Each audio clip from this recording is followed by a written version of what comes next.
Yeah. For a while, I didn't think I was going to be able to make it out here, but it looks like I got everything together, and I'm glad to be here because there's very few things that are more important to talk about than how to get more young people like me into the party. Because if you look around, I'm probably the youngest person here. I'm going to go out on a limb. So, and I mean, like I said, Rich gave a pretty nice introduction for me already. I did go to WashU. I just graduated there with a degree in political science. While I was there, I was a member of a group called Young Americans for Liberty, and we sought to be conservative activists on campus, essentially the equivalent of what liberal activists do on campuses across the country. We technically are nonpartisan, but I mean, obviously we're conservatives, and we're very close to the Republican Party, and we do some of the more creative things that the college Republicans don't really get into. And that's what I think is necessary to bring more young people into the party. We used what was called creative student activism, because if you can be more engaging and more, I'll call it in your face, they have to pay attention to you, because we can sit back and we can have intellectual debates that are very proper, and we can win, and they'll still ignore us. But when we take this more creative approach, we found that we got more people to listen to us, we got more people involved in our group, they saw that we were having fun, and still being politically conservative at the same time. I'll give you some examples of some of the things that we did on campus. We started out with a free trade versus fair trade coffee tasting. The liberals on campus insisted that we all had to buy this very expensive fair trade coffee. And if you look at the facts on fair trade, there's nothing really fair about it. It's more just government-regulated trade. And we presented this to people by setting up two little booths, one with fair trade coffee and one with just your regular coffee, and we were handing out samples, and while we were handing out, we handed out all sorts of information about the differences between free and fair trade, and whether fair trade was really fair at all. And it got a lot of people to come over. Of course, they wanted free coffee, and they still took our information and read about it. Another tactic we used is in the last election cycle, we were very concerned about Proposition B. We were opposed to it. We thought that it was a real problem for a lot of small businesses in our state, a lot of dog breeders that wouldn't be around if this bill passed. And of course, on Liberal WashU campus, to talk about Prop B in anything but glowing terms would get a lot of poor response. So we had to come up with a different way to get people to listen to our information on Proposition B. And so we got a bunch of puppies, and we set them out in front of our table, and of course everyone as they walked by wanted to pet our puppies, and we also got that chance to talk to them about Prop B, and they were more receptive at that point, more interested to see that we weren't puppy haters. In fact, we just had a different point of view about that bill. One of our most famous events that we had on Washington University's campus was known as the Gulag. You might have heard of it.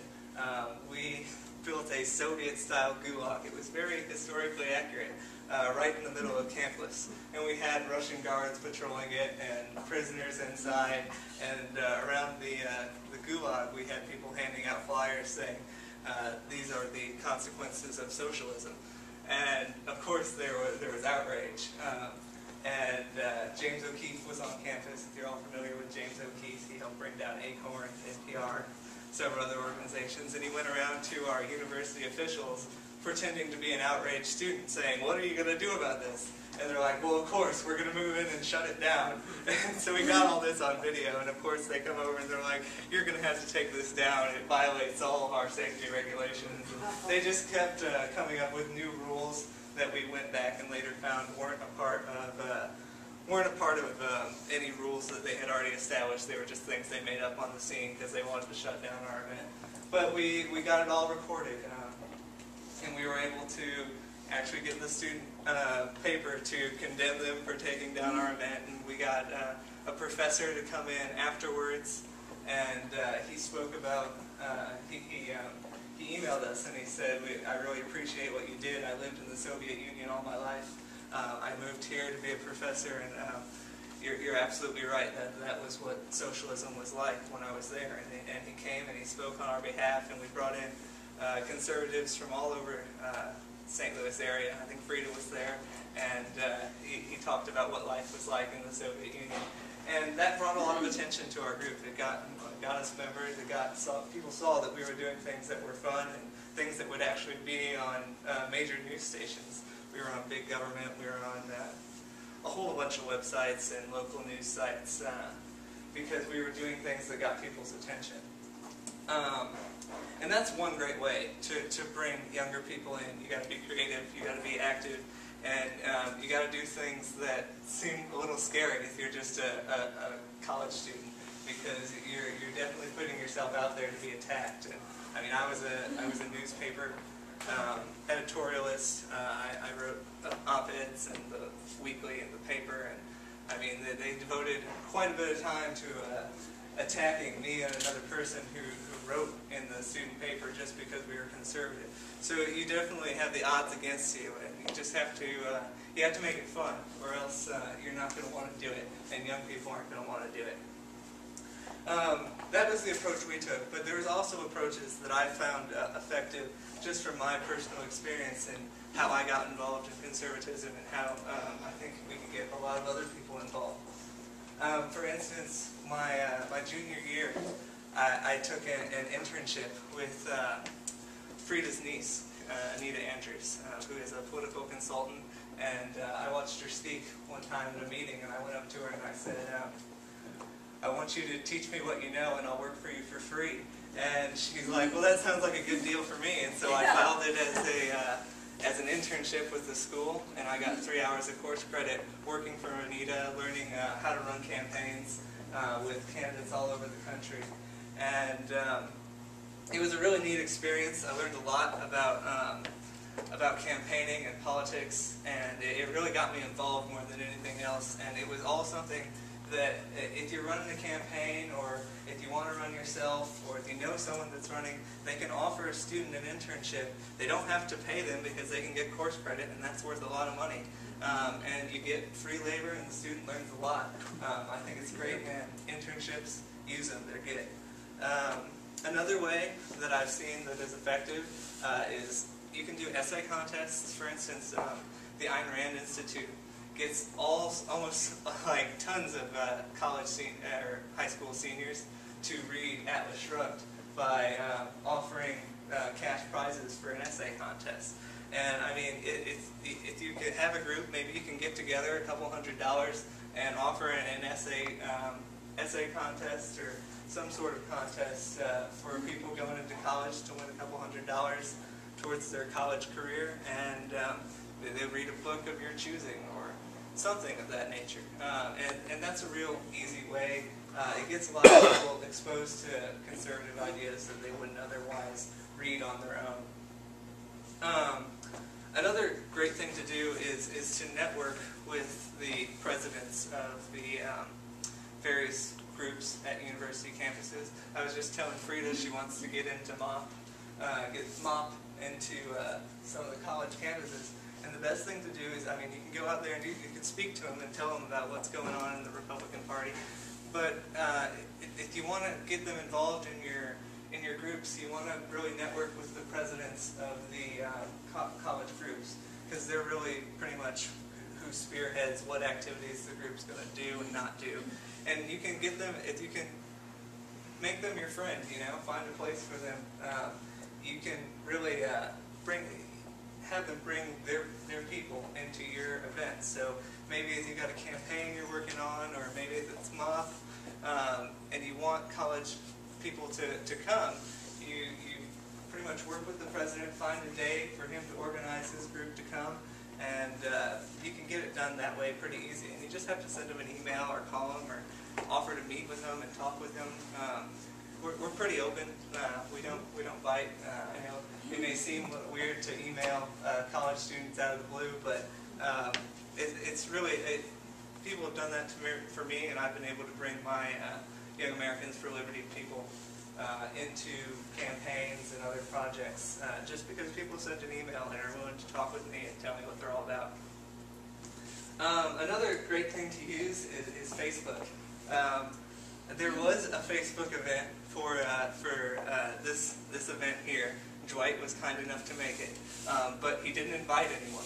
So the only people on it are me and Dwight, which is a good step. But the key to Facebook is if you can invite people to your Facebook event after you make it. You can really, I mean, that's the best way to get young people to come to a group, an event. If it's not on Facebook, then it pretty much doesn't exist to us. So Facebook is very important. You always want to have your meetings on Facebook, and then it's real easy to go down your list, and if you know young people in your area, you can just click the little button and it'll send them an invitation and they can register to come. And you know, once you get young people in there, try and make a place for them. Like they made a place for me on the Republican Central Committee in St. Louis City. I'm now a state committeeman because people brought me in and offered me a seat. Got me. I mean, if you can give someone something they can put on their resume, they're going to be really happy, especially when they're in the high school, college age, because they're looking for things to be involved in. So if you can give them a committee seat, if you have open committee seats, I know we have a bunch of open committee seats in the city. I don't know if that's exactly the same here, but maybe in some, you usually have some. Yeah, well, you can go out, find somebody and offer it. You know, all you have to do is show up and be a part of our committee, and you can have this place in the Republican Party that's somewhat official. And when you make a place for people, they're more inclined to be involved. They're invested in the party, and you can get a lot more work out of them that way. So I'll talk to you about a campaign that I did in the city. It was for an alderman. We ran Jesse Irwin's campaign, and he ran for alderman in Ward 10. He was a Republican, and you'd think that a Republican in the city, he's really never going to go anywhere. Nobody's really going to want to be involved in that, but Jesse was actually able to get 70 volunteers working for him in the city, and almost all of them were under 30. And so we write off the city, but there are a lot of young people there that are interested in something different, and we proved that. But we took a bit of a different approach to campaigning. We had our campaign kickoff. Jesse has a band, and his band played in the bar, and it was really fun, and we had probably 100 people there. And they were all really interested, and they got ready to go to work on this campaign. And every time we had a phone bank event, every time we had a door-to-door event, we'd always feed our volunteers, and we'd have a lot of beer there. I mean, because not everyone likes politics, but almost everyone likes pizza and beer. So, I mean, it was really an easy way to attract your 20 to 30 age people. I mean, it's a free meal, and it's fun, and it was political. Now, ultimately, Jesse lost, but he did actually get more votes than any other Republican working in the city, and he got more votes than the entire aldermanic race combined in the last election, because Prop E was on the ballot this time around, which was really a negative thing for his campaign, and it brought out a lot of Democrats. But had that proposition not been on the ballot, Jesse's unique approach to campaigning might have been successful, and it was a real easy way to get a lot of young people, more young people in that campaign than any other campaign I've seen. So mostly I've been talking about ways, just little ways that we can get more young people involved. And I wanted to share with you some of my experiences at WashU and the big picture of how the Republican Party is succeeding and how it's failing. Where we're really winning is the issues of debt and spending. A lot of young people understand that we simply can't afford to pay our bills, that something must be done, that the money just isn't there, and that it's going to be their generation that's going to have to pay for it. They get that. And we're winning big time there. But what we're losing people big time on across the board is pretty much two issues that are killing us, and that's how we're framed by the media on issues of war and peace. We're being framed as warmongers, and it's losing us with young people big time. We're also being framed as anti-homosexual, And most people my age have gay friends, and they feel like being part of the Republican Party is doing something to hurt their friend. And that's what I hear a lot of. And I'll take questions at the end. My daughter at Cornell, yes, amen to that. And we're getting killed there. And I'm not saying that we need to go out and change our position on these issues just because we're losing right now. But I think we need to consider how sometimes our statements are being framed by the press and how we come off as appearing. Because it has huge influence on whether or not we get people my age involved in conservative politics. So because I promised Dwight I would not leave without talking about the University of Missouri St. Louis, I'll finish up by talking about what I did there. I needed 3 more credits to graduate from Washington University, but you need 9 credits to be a student at WashU, so I went to the University of Missouri St. Louis. And I said, I looked down their list of political science classes, and I pretty much had taken all of them except one called Intro to Labor Studies. And you only had to show up like 7 times, and it was on a Saturday, and it was a real easy way for me to get my credits. So I'm like, sounds good, I'll take this. This is going to be a pretty straightforward, easy class. Well, boy was I surprised when I showed up to find there were 4 huge problems with this class. A lot of the material that these labor studies professors, who were really just union members, they weren't really professors. The class material that they used was the only textbook was a book written by the editor of a socialist magazine and published by that same magazine. It was not political science. I'll speak as a political science graduate. It was not political science by any stretch of the imagination. It was absolutely political propaganda that went on lots of rampages about the evils of Fox News and George Bush.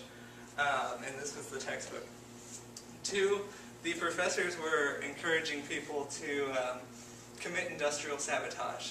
They said that the old way of doing a strike is ineffective. You need to take over the plant, go into the plant, take it over, and if the labor negotiations don't go your way, you need to basically destroy the capital of the factory. They also said that it is a good way to influence a labor negotiation. One of the tactics that they use as union activists is to send your union members to follow around the CEO to church and to the grocery store and to his house and sit outside it and kind of bump into him and say, hey, how are those labor negotiations going? And the professor bragged that he once intimidated a CEO to the point that the CEO felt it necessary to wear body armor to and from work. And these are the sort of tactics that they were encouraging students to use. I'll take questions at the end if I could. A third problem that they had with the class is they brought in a recruiter for the Communist Party. And they encouraged students that the Communist Party was the only party that represented the rights of workers. And that recruiter spent about 2 hours of our time, your taxpayer subsidized class time, recruiting students to join the Communist Party and all the fun things they do here in the state of Missouri. And 4th, they were training people to fight right to work if it were to ever come up on a ballot proposition. They brought in Jerry Tucker, who was the campaign manager for the right to work race here in Missouri in 1970, and he talked about all the ways that you could fight right to work if it were to ever be on the ballot. And he talked about, afterwards, we had a little class exercise where we tried to reframe right to work from the perspective of the working class. So I thought this was a little inappropriate, just a little bit. And so I didn't really know what to do. All these classes were recorded and put on the class website. So I downloaded them. And I started giving them to my friends, and I'm like, what should I do about this? Have you ever seen anything like this before? This seems a little weird to me. And these videos, they apparently made their way around the internet pretty quickly and went viral, and a whole bunch of them got put online for everybody to see, and they ended up on biggovernment.com, and it was a national story really quick, and I found myself in the middle of it. And so, I mean, Media Matters put out a bunch of talking points about how it was just another case of Andrew Breitbart's evil editing machine gone wild, and the university bought that talking point up right away and ran with it, and said that the professors were cleared of all wrongdoing, that it was just a matter of video editing, all of which was categorically false, but they were winning the media battle, so they went with it. Since then, I've written on Big Government a few times about what happened in the class, using a lot of direct evidence. You can see those. I don't know if Peggy sent out some of my articles, but I'll send them to her. You can see some of those articles. I have them. If somebody would like to see these articles that Phil's written, they're very well written. Thank you. And afterwards, I submitted a Freedom of Information request to the university, and I got all their internal emails where they discussed me, and they made some pretty outrageous statements about how they wanted to bring me in and intimidate me and then question me about all the evil things that I've done to their poor professors, and their director of marketing thanked Media Matters for doing all their work for them, and I mean, you can go on and see the entire emails. They're all on biggovernment.com. I'm sure she'll be able to share them with you.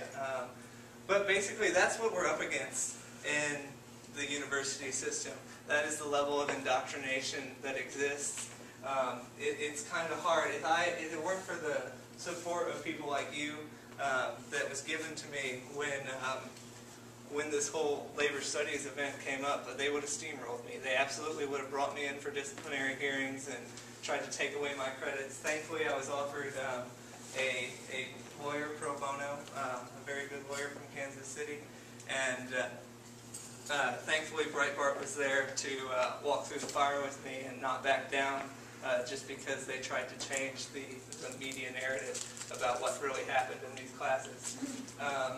And I just learned today that Washington University is now trying to ban the recording of professors because God forbid anyone reveal what they're doing in their classrooms ever again. So that's what's going on. We're going to need your help. I hope you'll use some of the tactics that I brought up in my little talk today to try to bring more young people in. I think it'll work. If not, we'll try something else. And I appreciate you inviting me out here to speak today. I really enjoy it. And I'd love to do anything else y'all are doing. So let me know, and thank you for your time, and I'm happy to take questions now.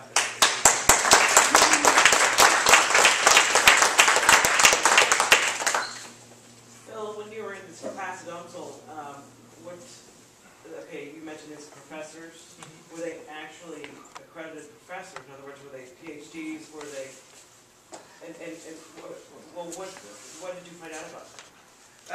They're both union activists. Don Gilgim was the head of the union at Ameren, the IOUE, I think that's how you say it, and he was the business manager there. They have since asked him to resign because they're a little smarter than the University of Missouri St. Louis, apparently.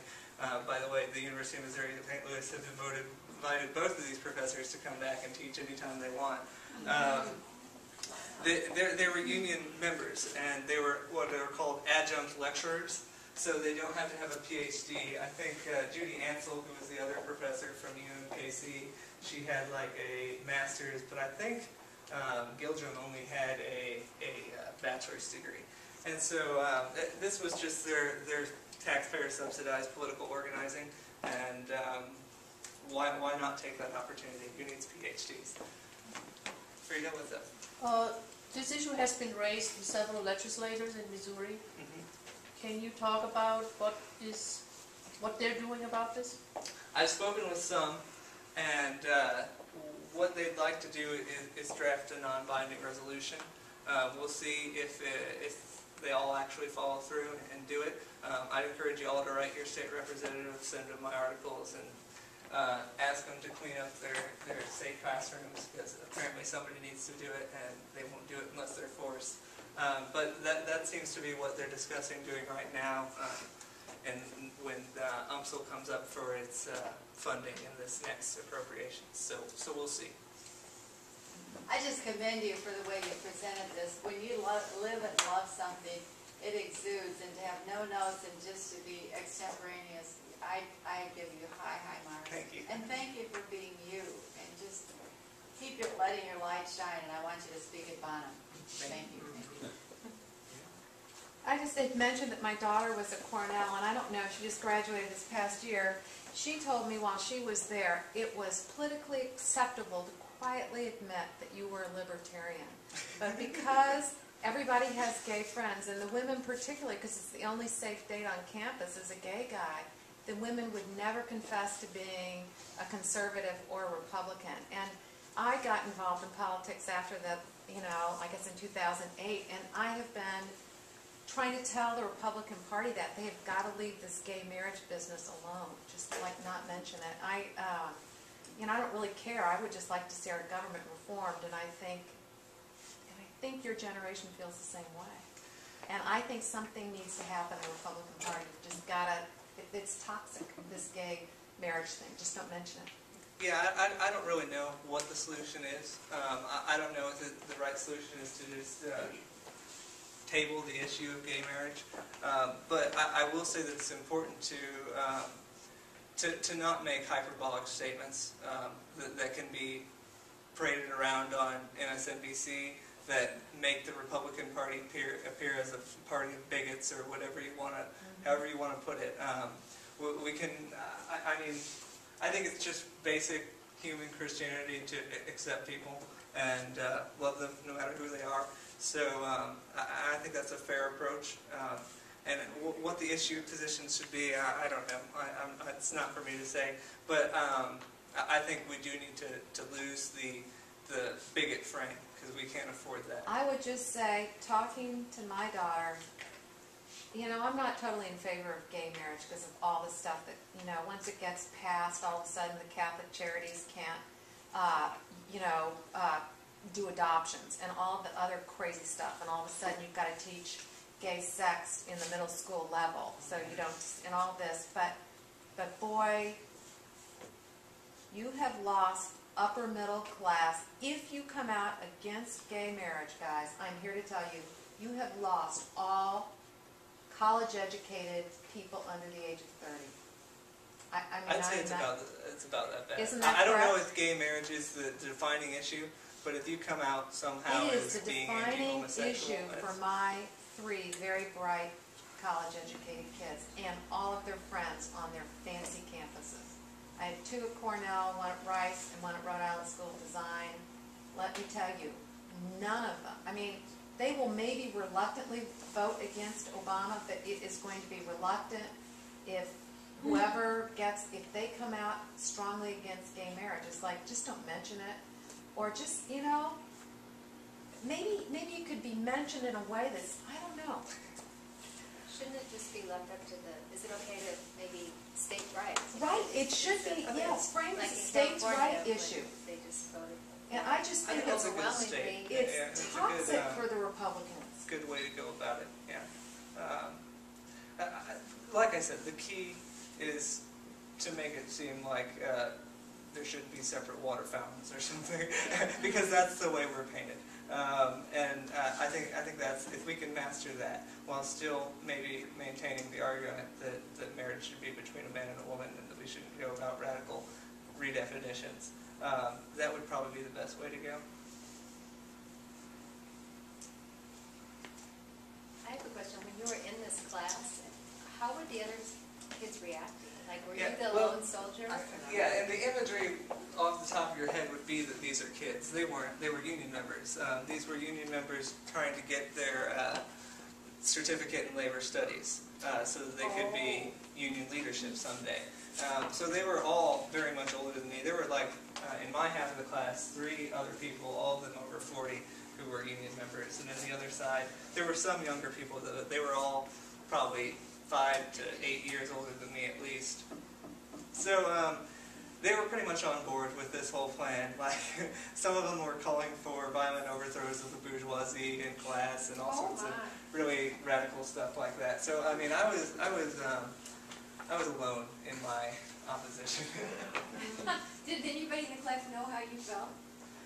They knew that I worked on Republican campaigns, and I mean, so yeah, it was no secret. They knew that I certainly wasn't on board with all of their ideas. So then everything came to fruition after it went on the web and everything. Yes. Was class over at that point, or? No, I still had one left. So I showed up and they were not pleased with me. Asked me to let. And actually, in the class, Adam Sharp was. You all know Adam Sharp. He's a videographer with the Tea Party, and my professor beat him up in the hallway. And both of them were subsequently arrested. They claimed that Adam Sharp was trespassing for their asking Don Gilgem questions, and they arrested Don Gilgem for the destruction of Adam Sharp's camera. Bill, do you mind if I read this one sentence out of Kirkland's Sure. letter? Frida mailed her state legislator. I mailed some of the stuff from, I sent the stuff from Phil, the websites, to Jean Kirkland. This is part of her response. Because communists played major roles in the history of the labor movement. An objective discussion of communism as an economic and social model would be pertinent to the class. And let me tell you, this was not objective. This was a recruiter for the Communist Party who was about 22 years old, who came in and was trying to get people to join the Communist Party, not talking about the history of communism and the labor movement. So these are all talking points that were put out afterward trying to justify what this university did. They are, by and large, false, and they were orchestrated by Media Matters to protect their union friends. So it looks like there's no more questions. I will